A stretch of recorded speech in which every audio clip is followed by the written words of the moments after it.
तर अमित शहा यांच्या उपस्थितीमध्ये आज महायुतीची बैठक होण्याची शक्यता आहे। सह्याद्री अतिथीगृहावर शहांच्या उपस्थितीमध्ये ही बैठक होण्याचा अंदाज आहे। शपथविधीसाठी आज दुपारी अमित शहा मुंबईत दाखल होतील आणि मुंबईमध्ये पोहोचल्यावर अमित शहा यांची सह्याद्री अतिथीगृहावर ही बैठक होण्याची शक्यता आहे। तर अमित शहा यांच्या उपस्थितीमध्ये आज महायुतीची ही महत्त्वाची बैठक होण्याचा अंदाज व्यक्त केला जातो आहे।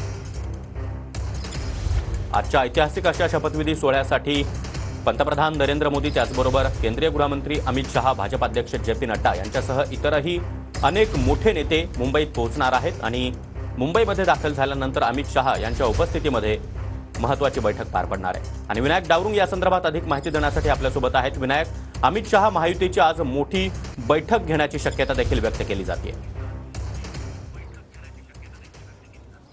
बरोबर आहे सागर, आपण जर पाहिलं तर पंतप्रधान नरेंद्र मोदी जे आहे ते 4:30च्या आसपास मुंबईत दाखल होतील, तर अमित शहा 3:30 वाजता सह्याद्री अतिथीगृहात दाखल जे आहे ते होणार आहेत। यावेळी महायुतीचे प्रमुख नेते जे आहेत ते अमित शहा यांना भेटू शकतात। आजचा जो शपथविधी सोहळा आहे आणि त्याचप्रमाणे इतर मंत्र्यांचा जो विस्तार बाकी राहणार आहे या संदर्भातली बैठक जी आहे ती सह्याद्री अतिथीगृहात होऊ शकते अशी सध्या माहिती मिळते। प्रमुख नेते जे आहेत ते 3:30 वाजता अमित शहा यांना भेटायला सह्याद्री अतिथीगृहात जाऊ शकतात आणि त्यावेळी महायुतीच्या या प्रमुख नेत्यांची बैठक जी आहे ते अमित शहा सोबत होणार असल्याची माहिती जी आहे ते सध्या सूत्रांकडून मिळते। आपण जर पाहिलं तर प्रमुख दिल्लीतले नेते जे आहेत ते मुंबईत येत आहेत। एकीकडे पंतप्रधान नरेंद्र मोदी येत आहेत, अमित शहा येणार आहेत, राजनाथ सिंग जे आहेत ते सुद्धा 4 वाजता मुंबईत दाखल होत आहेत। त्यामुळे केंद्रीय मंत्रिमंडळातले सगळेच मंत्री आजच्या या शपथविधी सोहळ्यामध्ये हजर असतील आणि अमित शहा हे स्वतः जातीने या ठिकाणी 3:30 वाजता आधी येत आहेत आणि त्यामुळे महायुतीच्या प्रमुख नेत्यांसोबत त्यांची बैठक जी आहे ती आज सह्याद्री अतिथीगृहात